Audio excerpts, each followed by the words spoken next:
Stuff I'm revealing to you, things that you don't hear about. Demons are real.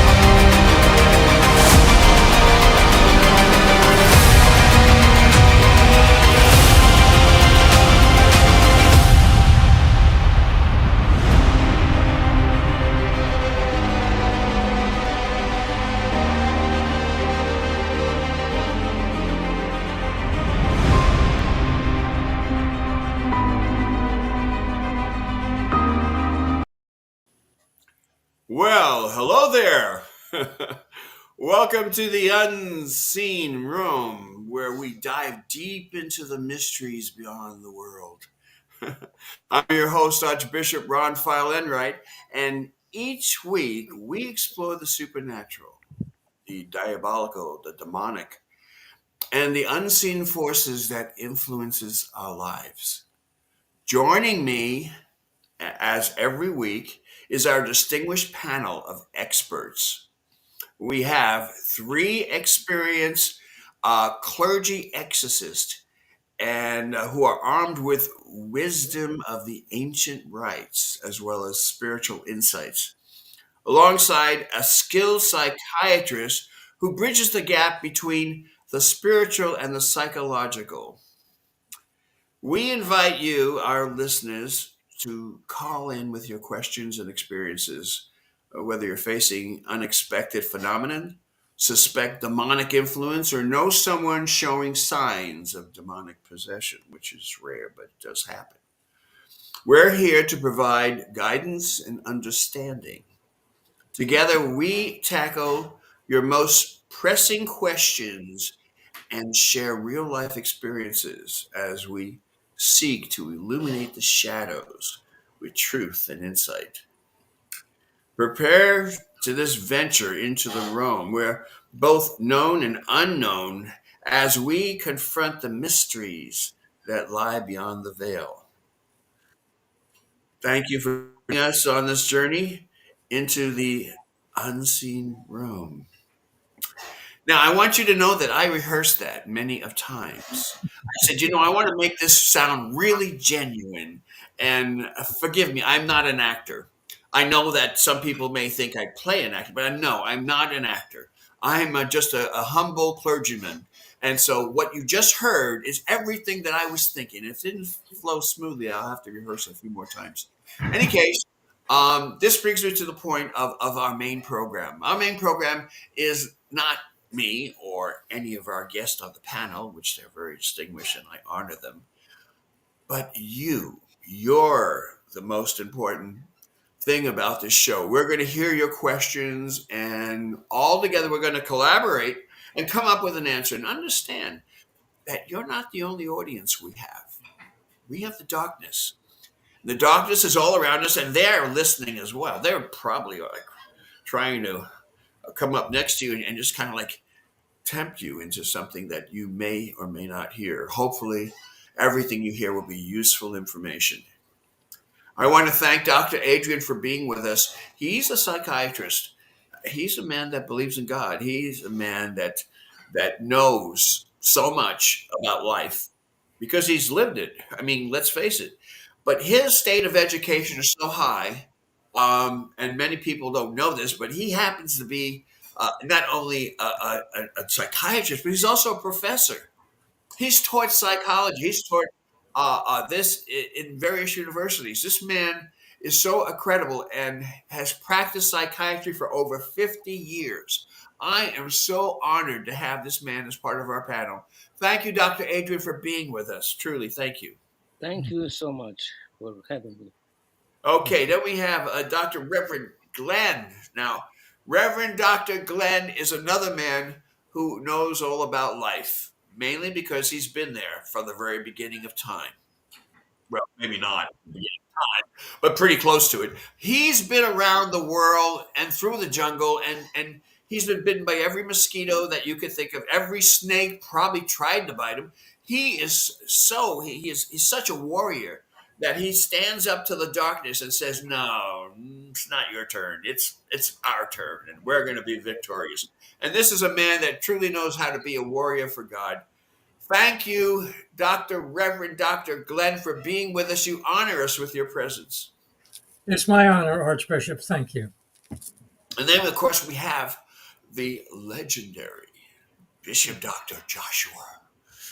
Man has a ministry, worldwide ministry, and he has been around the block, not as much as the rest of us, but he's still been around a couple of blocks. Anyway, he plants his feet and he preaches behind a pulpit and he teaches everyone who wants to listen, and they become totally, completely filled with knowledge and blessings. And I am totally blessed to introduce my colleague, my friend, my brother, Dr. Joshua. Thank you for being here. Thank you, Archbishop. God bless you all. Absolutely. And then we come to the two other people who happen to be technical support. Um, they know where all the buttons are, all the switches are. And I've said this before, and it's true. They really do know how to screw in light bulbs. I've seen them do this with light bulbs in their hand. They've screwed it, and light just like illuminated the entire room. These two are really good at what they do, and Oh, I feel that God sent them to us so they could keep the lights on for us. Thank you, Mercedes, and thank you, Desiree. thank you, Archbishop. Thank you, thank you. And Desiree, what is our show number today? Is it 30? Ooh, Is it we're 30? Episode 35. 35. 35. Yes. Woo, I, we are 35. boy, Hallelujah. I can't wait till we're 135, and then It could be 235, awesome.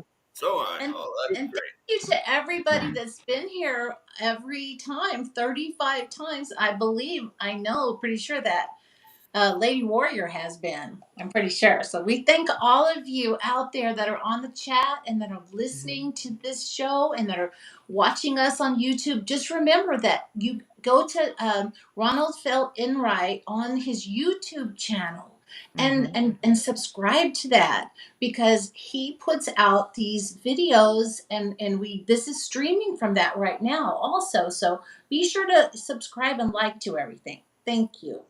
Thank you. Yes, and also too, again, if you haven't, right below is or on this one, here we are. You'll see the information. Our Zoom room will be opening soon. If you have any questions, be sure you can leave them in the chat here, where you're watching us live streaming or in Zoom. Archbishop, I have the St. Michael prayer ready for you when you are. And I think we are right now. The reason we say this prayer is because we want to make sure that we're all protected. We have a very real enemy, and that enemy is just waiting to do some damage. And we have to make sure that we have the proper protection. So we say a prayer of protection, and we're using the St. Michael's prayer. And so, if you're not familiar with it, it is on the bottom of the screen. And so let us pray. In the Father, Son, Holy Spirit, amen. Saint Michael the Archangel, defend us in battle. Be our defense against the wickedness and snares of the devil. May God rebuke him, we humbly pray, and do thou, O Prince of the heavenly host, by the power of God, cast into hell Satan and all the evil spirits who prowl about the world seeking the ruins of souls. Amen. In the Father, Son, Holy Spirit.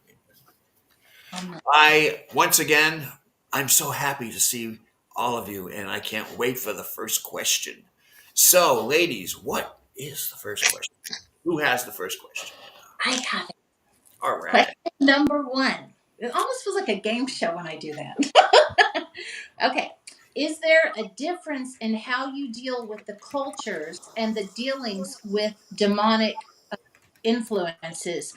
Reverend Dr. Glenn has spent time helping people in Africa. Do you have different prayers because of different cultures?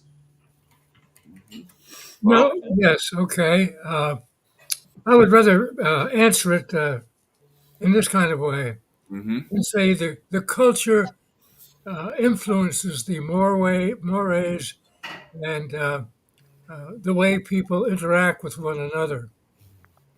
I would say the prayers basically have the same import, have the same focus, but there will be difference in Uh, and if I did an exorcism, when I do an exorcism, did an exorcism in Africa, and did many there, is that the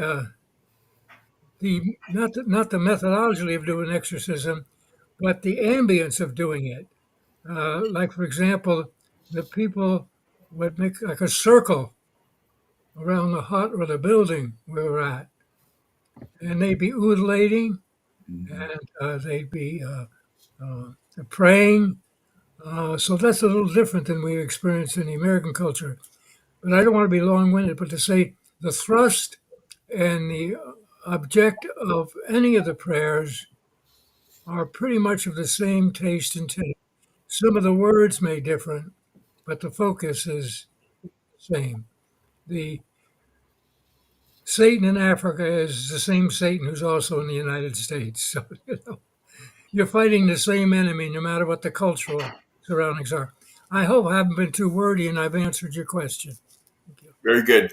Very. I might also say too that Satan doesn't care what church you belong to, what your denomination is. Doesn't even care if you believe in him or not. The thing is, he does believe in you. He knows all about you, and we have to stay on guard when we know this fact because it's 24/7. Okay, and different cultures. There's like so many different religions in the world, and I would say a good 80% of those religions have some form of exorcism ritual, Yeah. including the American Indians. And various others have actual rituals to drive out demons. So this is a universal thing worldwide. And Satan knows that. Our enemy knows that we know, that he knows. So based on those words of wisdom, I'm going to filter it down to Dr. Joshua. Dr. Joshua, could you shed some light on this subject? Yeah, Dr. Glenn, um, thank you for your profound knowledge and your travels, your many travels all over the world. In different cultures, different religions, possessions perceived and understood differently. Um, some stem from variations in religious beliefs or spiritual practices, folklore, or even what society teaches. And of course, in Western context, Christian societies, we think about demonic possession. It's often associated with biblical teaching. Maybe in Africa, there's cultures where witchcraft and spirit beliefs in spirits are deeply ingrained in their belief systems. And sometimes Dr. Glenn can attribute this. I mean, it's true. They believe they're possessed by ancestral spirits, and there's witchcraft, there's curses, and there's traditional healers and shaman that are consulted along with Christian pastors. Now in Asia, where Hinduism and Buddhism is largely the predominant religion, sometimes there are rituals, offerings, chantings, interventions by spiritual leaders or shamans. Um, and like you mentioned, the indigenous cultures of the Americas, um, you know, they think in terms of that as well, benevolent or malevolent spirits, and there are rituals performed by shaman as well within the Native American community. But there's the thing that's unique about it is all the similarities. The symptoms are the same, regardless of what name they call it. The devil's the same, and I'm going to say this because I really believe this because they may not know God using the same name that we use, but there's definitely I've met people that definitely have a connection to God, a definite connection to God in some way or form. And I have seen instances where people in other cultures and other religions are set free from the power of darkness in these other cultures, in these other religions. Yes. Very good. For Very. example, I want to in make. the tribe I work with, uh, their name for God was Modimo. God's name was Modimo. Yes, Yeah. yes, yes. I'm sorry, Archbishop. Go No, ahead. no, no. That's okay. That's okay. I was going to ask you anyway, Dr. Glenn. As you know, I've been in the ministry for almost 5 decades, and I understand um, what we have been. We've always been taught, and it's always been said that in third world countries, there are more demonic activity there is than in countries such as ours. Is this true? Do you see this as that being a fact? Would you say there's more demonic activity in third world countries? I would say this. By the way, I entered the ministry in 1960, so that means 6.5 decades, Yeah. and seems like yesterday. Uh, yeah, I would say when I left the United States many decades ago, I would have at that point said, "Oh, in Africa, there's a lot more demonic activity." But having returned to the United States in recent years, I'd say we run a neck and neck at this point in our culture and our history with demonic activity. Wow. That wasn't true in the 1950s or 1940s to the degree. There was always demonic presence, Yeah. but as this culture has become more secular and humanistic and Yeah. individualistic, especially, that the amount of demonic activity I've seen, that I would say we're running pretty near first in the world cultures. I have seen so much more demonic activity in the United States than I have in previous decades. Yeah. Very good. Very good. Dr. Adrian, I wonder if you could share some of your wisdom in regards to the subject matter. Well, um, I know that it could take a cultural form, and I dealt with different people because it's a melting pot here in the United States. And as a psychiatrist, I had patients from diverse cultures, and I agree totally with what Dr. Glenn said. That I think from the Jewish culture, for instance, I would quote what they call the book. The book is a form of possession by the devil that they believe in, especially cultures that come from Arabic countries and from Iran, and I mean Jews has also come to Israel, and there's a melting pot there also. So I dealt with them. I trained in medicine there in Jerusalem, and as a student, I remember very vividly people that felt possessed and even had seizures, and we had to administer anti-seizure medications. But basically, it wasn't a seizure. Now that I look in retrospect, it was something else that I couldn't define because we didn't have enough information to diagnose just by the seizure that there is a seizure that has to do with the metabolism or something that initiated it. So, but now, after this experience of over 50 years and being in this, I can say that uh, uh, I had many patients and that believed in that, believed that you have to take care and put it in a in a tree in order to get out the devil. I don't know. There were all sort of very strange things that I learned myself as a psychiatrist. But basically, I think that there is always a predisposition for that, that is psychiatric, that is psychological, to attract this kind of situations. The book is one of them, and I remember once at the national TV, uh, they gave uh, you know a whole program how Rabbi removed the book from a young woman, and she was just on the floor and screaming, and eventually. uh, in all cultures, it seems like you work with the higher power to get rid of them, Yeah. and that's what they did. And eventually, she was freed, but she was exhausted. So that's the only thing that I can say about it. I didn't personally have much experience like you do have, but that's the only thing I can share. I've seen that movie, by the way, and that was a good. I don't know if any of you've seen the movie. That was a really good movie. especially from a Jewish perspective and the way the culture is and so on, and pertaining to how to drive out demons and things of this nature. And I thought it was very, very good, very good. Do we have another question, ladies? Ready? Yes. All right. Can okay. Here's the question. We just moved in to an old house. What do you recommend to people that live in a haunted house? We have noticed that the doors open and close after, and last night my son saw a child walk out of his room into the hall.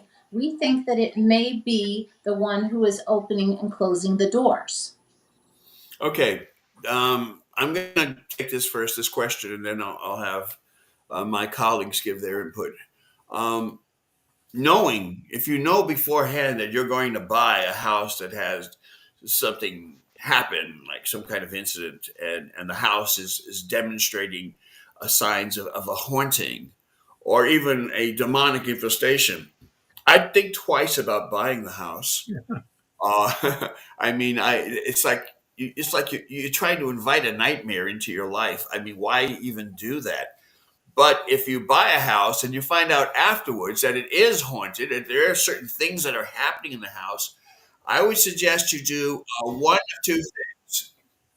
Number one, you call for an assessment, and not just any assessment. I'm not talking about an assessment like a building inspector, but I'm talking about calling a religious organization that specializes in making assessments in regards to these kind of cases. What we would do is we would send our investigators out and look for evidence that might mimic the sounds that you might associate with some type of haunting.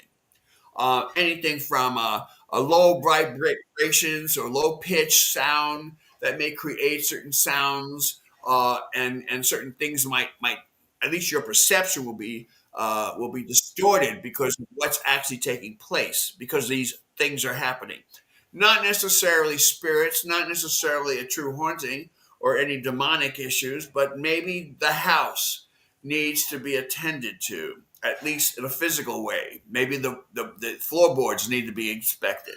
Maybe the electrical lines need to be inspected. Maybe there are a lot of issues, even mold in the cellar or in the attic.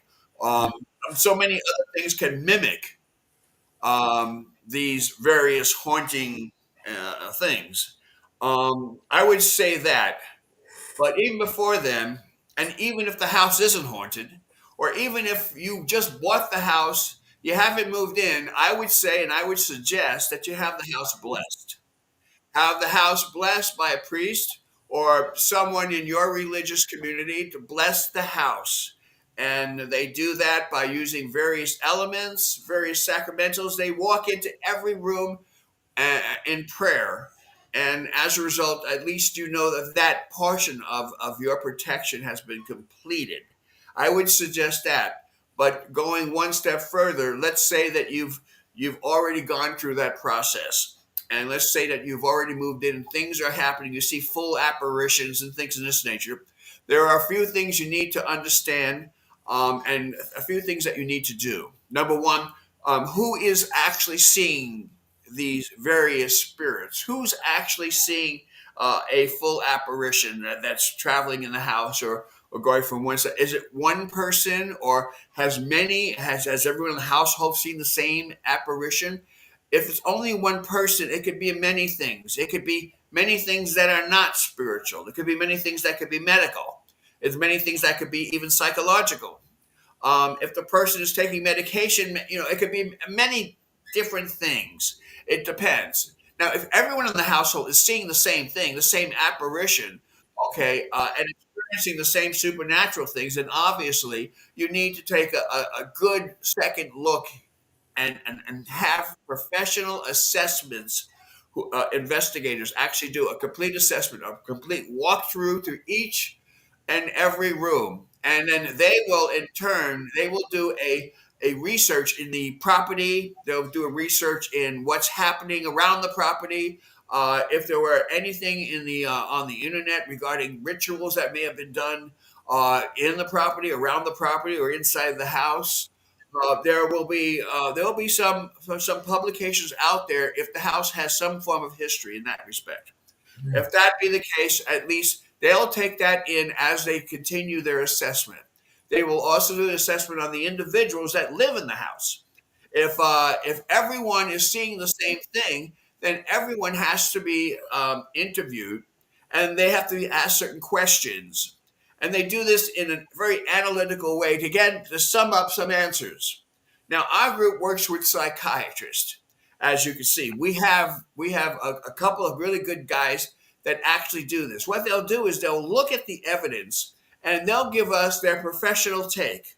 If they see some form of recognizable psychosis based on what the victim is saying, and in that regard, then the psychiatrist will give them our impression, or rather, they'll give their impression to us, and then we can make an assessment, a final assessment. There's a whole slew of things. You just can't walk into a place and say because you see something and you're the only one that sees it, doesn't necessarily mean that it's actually taking place. It could be something that you're actually seeing in real time, but it could be just you. If it's not a psychosis, if it can't be explained, well, then we have to look further into it. And then it could be a demonic infestation where someone invites the demonic into their space, and these things can happen. Okay, poltergeist activity could also happen, a noisy ghost, or other things could be put in play. But understand when you have these disturbances, it doesn't necessarily mean that it's of a demonic nature. It could be something that could be explained. The same thing with when a person is talks about being possessed by a demon. There are so many medical things that could actually mimic the symptoms of demonic possession. You can't jump to conclusions when we are dealing with this type of scenario. Okay, I'm gonna slide it over to Dr. Joshua. Why don't you give us your take? All right. Well, when we're talking about infestation, we know that, I mean, biblically, there was never really any example of houses that had any hauntings and things of that nature. Not saying that it doesn't happen. I know Father Gabriel Ambreth was very hesitant about talking about an actual house being haunted, but it was, people within the home or even pets at times have had evil spirits. So, I mean, it has to be something maybe brought in with people. I mean, I don't necessarily think that people haunt the places they used to live, even if they died. I believe that sometimes the demonic will mimic a person, maybe that used to live there, to try to get people to not believe that it's evil, to not believe that it's malevolent, to try to form some type of a bond or a friendship with that spirit. Um, I believe that objects can be haunted. Yes, I do, and I know over the years, Archbishop, we've seen a lot of infestation. We've seen poltergeist.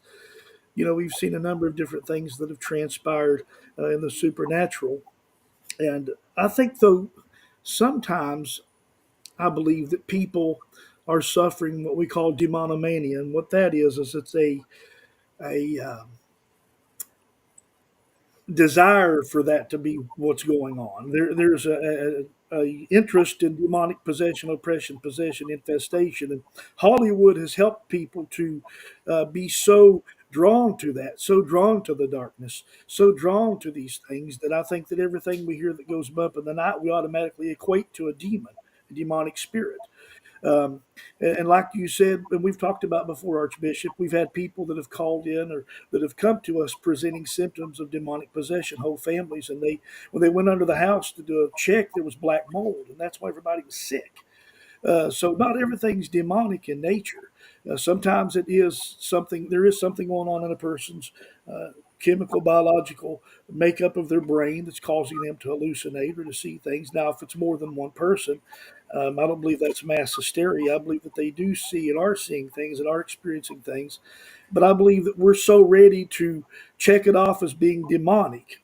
Like, for instance, here at my house, um, there was a time that there was spiritual warfare going on, and there was an angel that was in our house, and you could actually see him moving through the house, and you could hear his footsteps, and they were loud.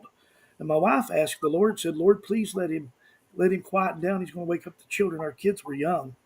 But there was a great demonic oppression that was trying to be placed on our family, and the angels of God were here to fight them off. So I believe that it's very real that can happen. I'm not saying that it doesn't happen, but what I'm saying is we can't be so ready to make that what it is, because I think that we have been influenced by Hollywood, we've been influenced by movies, and we need to look at things not just from a spiritual sense, but from a practical sense as well. Yeah. The only thing I'd like to add, my colleagues have covered it so well. I have not much more to add to what they said. But as they were talking, I was thinking, gee, I think I'll give the folks a suggestion to put an ad in a newspaper that reads something like this: unique home with many hidden attributes for sale cheap. Sorry. Now, don't you have to tell them nowadays that there is a I believe haunting, you that there do. is something? Yes, you do. Yeah, in fact, it's a law in many states. You have to actually say, you have to make a public statement that somebody died in the house. You have to Oh, also make a public statement that you think that the house is peculiar and certain things happen in the house, or you suspect it's actually haunted. I actually saw it was an application where someone was selling their home, and this was one of the questions: is your house haunted? Also, has anyone died in the house? These are actually in various questionnaires before you purchase a home, which I thought was really, really interesting. well, I take back my suggestion, and I was unaware. I haven't bought and sold too many homes, so thank you for that. Dr. Adrian, what do you have to say about the subject? Well, I always look from this model that there is a consensus between psychologists, psychiatrists, that how you do the differential diagnosis between a spiritual experience, which obviously being possessed is infestation and so forth, there are spiritual experiences, and mental illness, a dissociative or psychotic state. And there are certain criteria that they defined. There were 9 of them, if I'm not mistaken, but I think there are more. But they arrived to 9 criteria. Now, the criteria are that usually, if there is a spiritual experience, then it's short-lived and it's not continuous.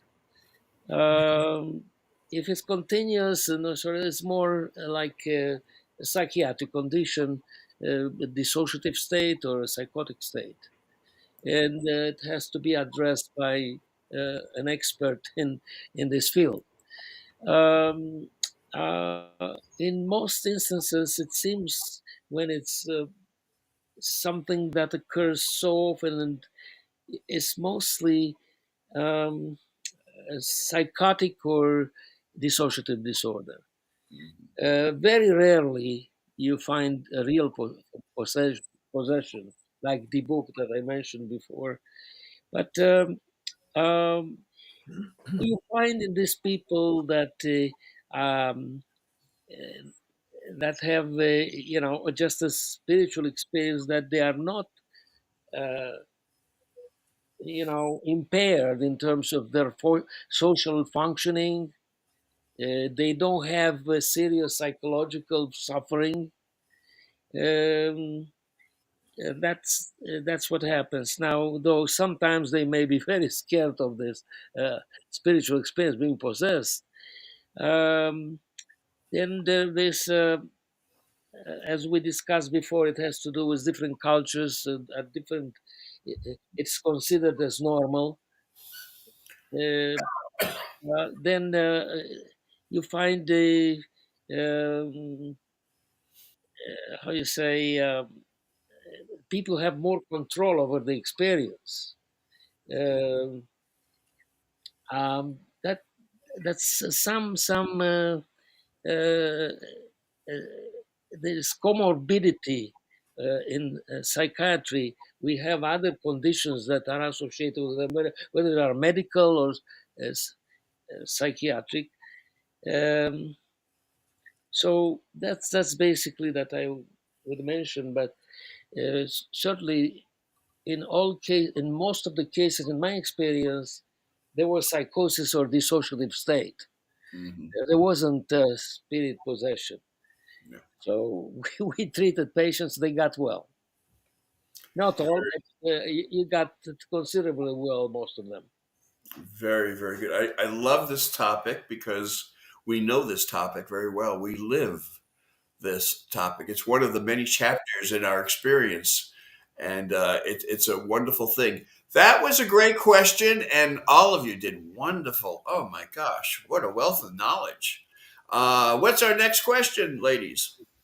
Okay, and Desiree, do you want to ask a question? So we have a It doesn't sound like she's working, Yeah, Mercedes. I have a feeling that it could be this question in the chat is what I think she's saying. And yeah. Okay, that's from Marie or Lady Warrior, sorry. Okay, so Lady Warrior's question is with all with all of the UFO UAP sightings everywhere, is there if there are alien beings or extraterrestrial beings out there, or are they demonic in nature? Okay, this is a subject that I love talking about. I'm going to keep it brief though, because I know all of my colleagues have something to say about this. But I have always had this hypothesis that all the UFOs and ETs you hear about are actually people who are from our society in the future coming back in time to study their past, which is our present. And maybe something in the future happened where we somehow wrecked the the country or the world somehow through our nuclear, devices and so on. So maybe people from the future have come back in their time machines, which we now see, and since we can't identify them, we call them UFOs or other acronyms. And then, so if that be the case, then who knows? Now that's one hypothesis. The other thing that I have, which is really more scripturally based, is that Satan is a wonderful, wonderful person to imitate what we think we see. He's a delusionist. He's like the master delusion. He could create the master delusion. He could try to create things that basically it drives our attention away from God, away from all the wonderful blessings that God has given us, and he puts our attention on something that's very diabolical. And as a result, all the things that we are actually seeing could be actual demonic in nature. These could be things that are trying to get our focus from the important things in life. And as a result, we're looking at these things flying around, breaking the sound barrier. I mean, they're just faster than anything we could explain. And of course, after saying that, I will also say and admit that yes, I have always been a fan of Star Trek. And yes, I love all that fantasy and all that technology. Will it ever come to pass one day? Who knows? Maybe in the future. But anyway, that's my take. Is there any life beyond what we know in terms of on other planets? I guess anything is possible, but my personal belief is probably not. Probably everything that we see doesn't mean that it's actually real. It could be just an illusion. Anyway, that's my take. Gentlemen, I know you guys have something to say. So, what's your opinion?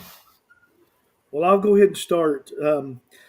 I don't know if you know this or not, Archbishop, but I have taken I've documented lots of videos and I've taken a lot of pictures. I see there is a specific, I think it's a craft that follows me. I've seen it where I work. I've seen it here at my house. I've zoomed in on pictures of it. It looks like a white orb, some kind of a portal, maybe. I don't know if Desiree and Mercedes have seen it. And I'm going to send those pictures to you so that you can view them as well, and the videos to all of you brothers. Um, I think that, and I was praying about it because I've seen different types of crafts. I've seen your normal, bell-shaped UFOs with different colors. I've seen the three light, pyramid triangular type crafts, and then I've seen this craft that's nothing but light. And I've seen them do some very tremendous things in the skies. I think that they're malevolent and benevolent. I believe personally, like in Ezekiel chapter 1, when God came down in the well in the middle of a well, it was some type of a craft that the throne of God was in. When the Lord sat down on Mount Sinai, it burnt the top of the mountain. Elijah was taken away in a chariot of fire. I don't think it was a group of horses in a chariot that was on fire. That's the best way they could describe it. So I believe that this unidentified aerial phenomena has something to do with that it's biblical. I don't believe that it's Klingons, and I don't believe that it's Romulans. I wish it was Klingons, and all these different things that we've learned about on Star Trek. But I was praying about it the other day, and the Lord directed my attention to Revelation chapter 12 about the war in heaven. Michael and his angels fight the dragon and his angels. I believe that we could see the staging presently for that great war that's getting ready to take place in heaven. That's just my opinion. Okay, I have one other theory. Okay, I like to inject here, which I forgot to mention. There's a lot of people in our society that actually believe that they're lizard people, and believe that these people are not from outer space or from another planet, but rather they're from and they live inside in our planet. That is, they live underground. They live in the center of the earth, and they've been there for decades. And there's so many theories about these reptilian people, as they're also known. Um, Anything is possible. This world, we live in a world full of mysteries, and sometimes we could try to explain and have a personal opinion about something, but it doesn't mean it's actually so. I mean, we're all just we're all basically guessing. We don't really know what's out there because it's all a mystery, and it just depends on what you believe in. What do you believe in, Dr. Glenn? Well, like I said, I spent 25 years in the backside of nowhere in various places. And of course, the 3 years I was overseas in the military, I was still in the backside of nowhere. And I never saw any spaceships. I never saw any entities. Uh, Perhaps they were there, but I have had zero experience in any sightings or any revelation of that kind come to me. So I'm really completely ignorant on that subject. I have just not experienced it. Okay. Okay. Well, one more theory, by the way. Sorry to do this to you. I have one more theory. Okay, which we all know. Shadow people. Okay, we there's a very large segment of our society that have actually seen shadows that look like humans, like they look like people. We can see it through our peripheral vision. We could actually see these things moving. The theory behind that, and many believe, and anything is possible. Once again, is that they could be perhaps moving from one dimension to another. Maybe they're travelers and they're just moving. Of course, the theorists say that there's at least 11 universes out there, and as a result, everything is basically identical to one another. And who knows? Maybe these are actual individuals from another dimension that are visiting, popping in and popping out, and maybe that's one of the reasons why we can't see them face on. We can only see them through our peripheral vision. Of course, again, I'm sure Dr. Adrian probably has some psychological things that he could probably say about people that see such things. Dr. Adrian, what do you have to share on the subject? Well, first of all, I'll tell you, I was privileged at one time to encounter Sheila MacLaine, the famous actress, and to visit at her place, and on the patio there were encrusted letters, aliens welcome. I think, to make a long story short, I think that we don't know anything. Laplace said what we know is little, what we don't know is immense. So, and when we're talking about God, obviously, uh, how can we know God? how can we know everything in the creation? But everything with God is possible because we don't know. Um, and I would say that the aliens and spaceships may be also a fact. I think that one has to be arrogant to think that we have the only civilization here on Earth. There are many places in the universe, according to astronomers, that may be suitable for life like on Earth, or even better, and maybe more superior creatures there. I don't know. But we are very fascinated by these things because it's the mystery of the universe, a mystery of God, and uh, it's okay to research. That's the way we have science, by researching, and stop questioning it. Einstein said, we are in a quest, and never stop questioning. I think that there are some of these so-called UFOs that we know that it may be something that has to do with the military. Besides, not everything that we perceive with the five senses is real. Only that, no. We have a sixth sense, and as we grow older, we are more tuned into explaining things through the sixth sense that we have. So it's possible that this production of our psyche is possible also that is a production of God, of the higher power that created everything. So, but we shouldn't stop questioning in our quest. As they say, life is not a destination but a journey, and this is what we're going through, and see how it can benefit humanity, what we get to know. Like if our military devices, we have to be sure that they are benevolent or not malevolent, and that be practical in that sense. But who knows? Exactly.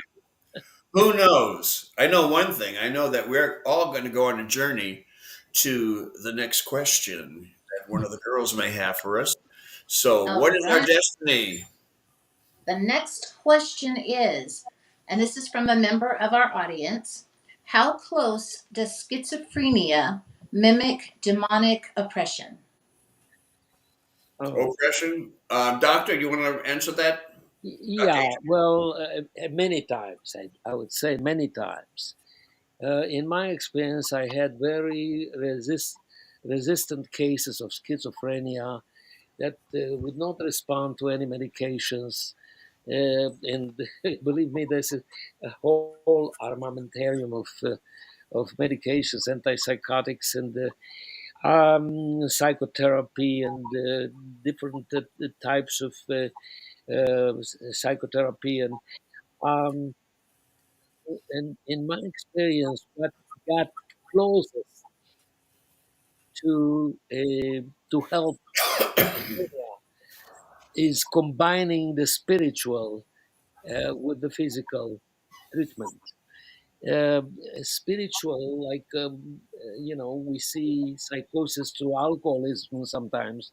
You have the 10 steps, and it has to do with God. It has to do with the higher power. It has to do with belief. Um, uh, Lifting up people, it, giving them power. This is what I have done with my schizophrenic patients.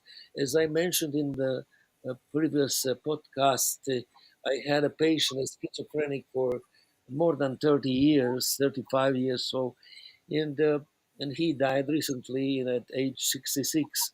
But he led a very good life with treatment with clozapine, which is a 4 receptor type antipsychotic, and it's probably one of the best in that sense. And he would call me like a clock every month, and we would meet and we discuss, and I was there for him, and that's not just like a few sessions, but over 35 years. So with this case and others similar, I have one that is almost rabbi, and he's a schizophrenic, and he was kept out of the hospital like I kept my patient through the treatment, to being with him, to elevating him, to talking about God with him many times. To I encouraged him to go to church. He was Catholic, so he was going to church every week. So I think that if there's anything about schizophrenia and devil possession, is that some people, as I said before, if it's something that goes on and on and on and on and on, it's usually psychosis. It's not the devil possession. Spiritual experience is short-lived. Spiritual experience doesn't affect the social adjustment or occupational adjustment of an individual, while in schizophrenia you find a decline in these two areas. So if it's a psychosis, or schizophrenia obviously is a psychosis, then you would find out that it has a lot of uh, comorbidity history over time. Uh, People usually decline in time. If it's not psychosis, they are at a steady state, at a baseline. So I think that, in my opinion, most cases I've seen, they are not spiritual possession. It's just, their problem having a psychosis. We don't know exactly why. What is? I think psychosis and schizophrenia is a disturbance in communication, because these people cannot communicate well like we all do, that we call ourselves normal. So they cannot communicate well. So, but I think that most cases, again, I don't want to repeat myself, but most cases are not possessions. So that's my opinion. They need treatment, and with good, rigorous treatment, especially spiritual, combined with the psychiatric, gives the best results.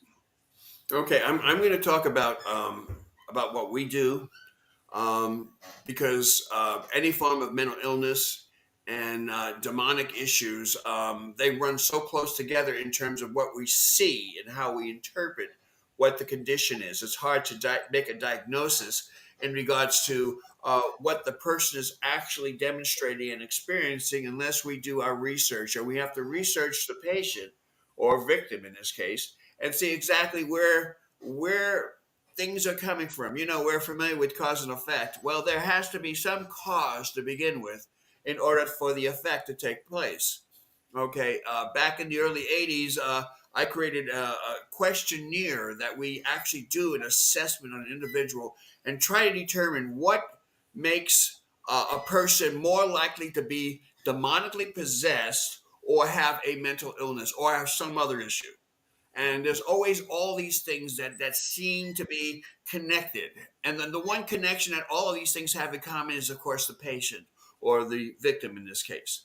If a person has demonstrated the obvious signs that we all know if we watch movies and things of this nature, if you're a fan of demons and exorcisms and things of this nature, um, we're all familiar with the various symptoms that a person would have when they are possessed or claimed to be possessed by some type of demonic entity.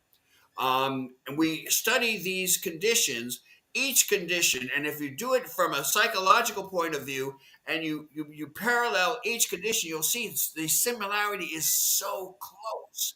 But there are a few things that will not match up. If the individual is truly demonically possessed and he starts levitating, that is breaking all forms and all laws of gravity and actually is lifted from the ground, and some supernatural things start taking place that cannot be explained, at least scientifically, then you have to come to the conclusion that this might truly be a true demonic possession.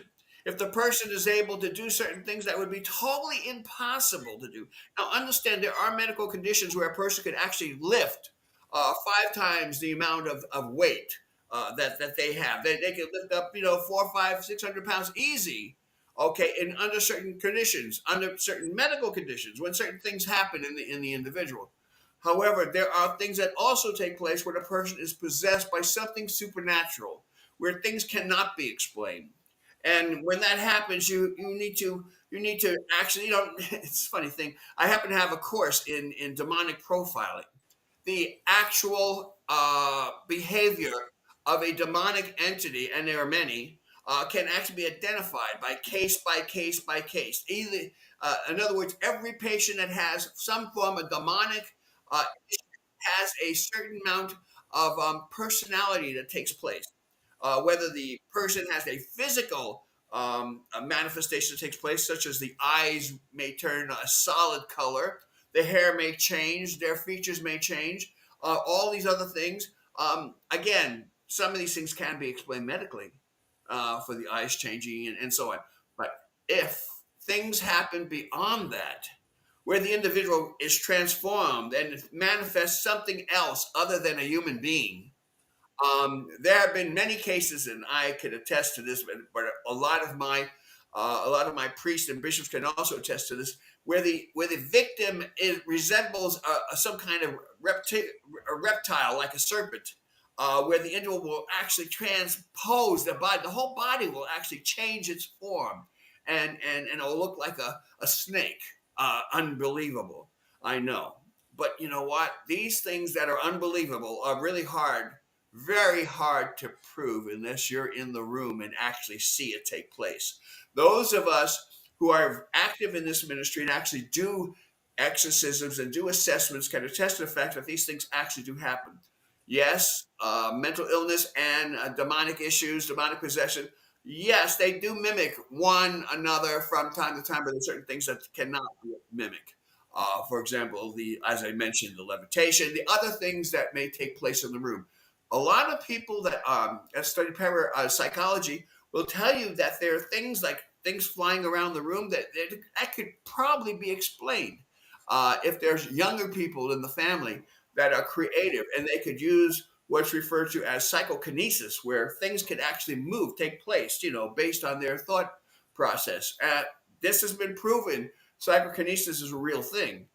And as a result, does happen again based on the people who live in the household. They're children and they're creative and they have a mind and they're oriented. Their brain is oriented to such a degree that they could think of something that will actually move. This could take place.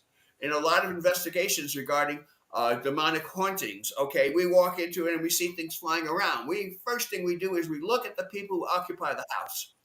Who's occupying the house? Is it are there young people present? And then, in the course of parapsychology, they talk about these things and believe that these things actually are a real thing. I mean, this is actually takes place. So there's a lot of things that go on. Anyway, I think I've probably ran out of time here. Dr. Glenn, give us your opinion. Yes, I think I'm looking forward to what Bishop Josh was going to say. He has a extensive background in psychology and working mental health. I spent a couple of years in a mental hospital, not as a patient, but as part of the staff. And you could tell the difference because the staff always wear badges. And Good to know. yeah, anyway, that in actual practices, I'm working with someone, uh, although I have some mental health training and other kind of psychological training, I think uh, for me to diagnose somebody with a psychiatric disorder is above my pay grade. So one of the things, if there are some things when I'm talking with people, I just know they're not psychotic and something else is is going on in their life. Or I have any question, I do not try to second guess. I refer them to a psychiatrist or a clinical psychologist and make it a prerequisite before I really work with them. Now, what I'll do in the interim will provide them personal care, pastoral care, until the results of the evaluation come in. Uh, some things are so obvious that I recognize this is psychosis. It's not demonic possession. But I want to do no harm, so I always play safe. If there's any question at all in my mind, I'll insist on the psychological evaluation and will not rely on my own capacity to diagnose and those kinds of things. Yeah. Very good. Bishop Joshua, you have some words of wisdom? Yeah, I deal with this a lot. We are a dual diagnosis facility where I work. We deal not only with substance and alcohol abuse, but we deal with mental health issues as well. And when you and Dr. Adrian can attest to this, when you make a diagnosis of schizophrenia, that follows them for a lifetime. And I think that, like in what I do, you got to be very careful when you're dealing with people that are in drug induced psychosis because you add a lot of trauma onto that. And you add the drug induced psychosis and you add uh, the time that it takes for them to recover from their brain being damaged by the drug use itself. Um, you have to be very careful when you diagnose something like that because a lot of times, like I said, it is a psychosis. In psychosis, there's a lot of hallucinations, audio, visual hallucinations. I've laid hands and prayed for people that have begged me, please make the voices stop, please get rid of the demons, and there's no demons. And sometimes people with schizophrenia, if it's a severe case, even the treatment they don't respond too well. And the bad thing about it is I've seen a lot of people with schizophrenia almost uh, not completely out of any resemblance of normality or any resemblance of even having any type of brain function whatsoever because they have so much medication in their body that they can't even think for themselves anymore. And then I've seen, people that come in that it's not psychosis, but there are spirits. I've seen God free people from demonic spirits. Um, that have been, that have opened the door and it made them vulnerable. And I think that, someone asked the question about does this make people vulnerable? People that have schizophrenia. And I think that we need to be careful what we say schizophrenia and what's not, what's psychosis and what's not, because I believe that people that have a background in drug use and alcohol abuse, that does open the door of vulnerability to the demonic. But I do believe that it's more of an oppression than it is a possession. But people with schizophrenia, though it mimics it, you got to be very careful not to, try to perform an exorcism on these people without them getting the proper care that they need, because it could cause them to be driven into a deeper, darker form of psychosis, and it could cause them to even take their life. We've read instances of that in our many years doing this. So I think we just need to be very careful. We need to look at the symptoms. We need to give them time to heal. If it is psychosis, it could last for a day. It could last 6 months. It could last a year. It could last up to 2 years. So I think we got to be very careful in how we approach people. We need to approach everybody separately on a case by case basis. So we need to do it properly. We need to do it medically, psychologically, and make sure that we are giving them the proper care that they need. Very good. Very good. I think we're like just about over time right now. It was a pleasure. I mean, again, every Saturday, it's a pleasure to be here and to perhaps maybe give you some words of wisdom. Each of us, with our experience and calling, we are here because of our calling. And we're here because we know people need to hear what we have to say, especially when they have pressing issues. Thank you for being with us. Girls, do you have anything to add right now? No. Well, I do. I want to say that there was a question. You guys did talk a lot about this, but people would like to know, how do they contact you? Where, I mean, I know, but could you tell them where they'd contact you if they needed an exorcist? That was one of the questions. Yes, yes, you could contact us. We have a website, orderofexorcist.com. And of course, we have a online directory too. I believe the website is on the screen.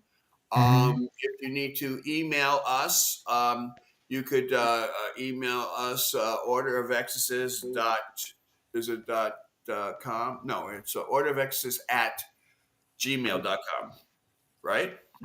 Yes. Normally, you guys are supposed to give Yes. this information out, but I happen to know that we have those. Those, of course, where most of us are on Facebook and all the other social media platforms as well. If there isn't anything else, I'd like to close this with a prayer. A prayer, once again, of protection. I pray that all of you have a wonderful, wonderful night, and most of all, have a wonderful life. We pray that we can be part of that. Thank you for being with us. In the name of the Father, Son, Holy Spirit, amen. Saint Michael the Archangel, defend us in battle. Be our defense against the wickedness and snares of the devil. May God rebuke him, we humbly pray. And do thou, O Prince of the host, and all the evil spirits who prowl about the world seeking the ruins of souls. Amen. In the name of the Father, Son, Holy Spirit. Amen. Thank you for joining us. Peace be with you. God bless. Ciao. God bless.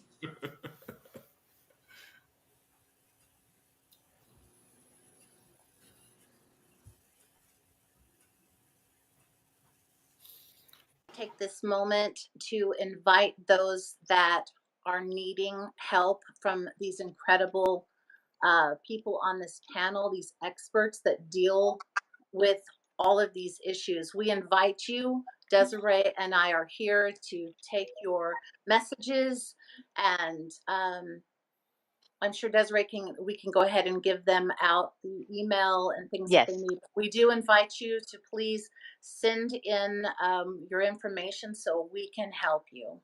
And for the information that you'd like is to give, we'd like to give you is you can send us an email on orderofexorcist@gmail.com. We also, if you'd like, you can reach us at a number. My number is Desiree at 443-961-4649.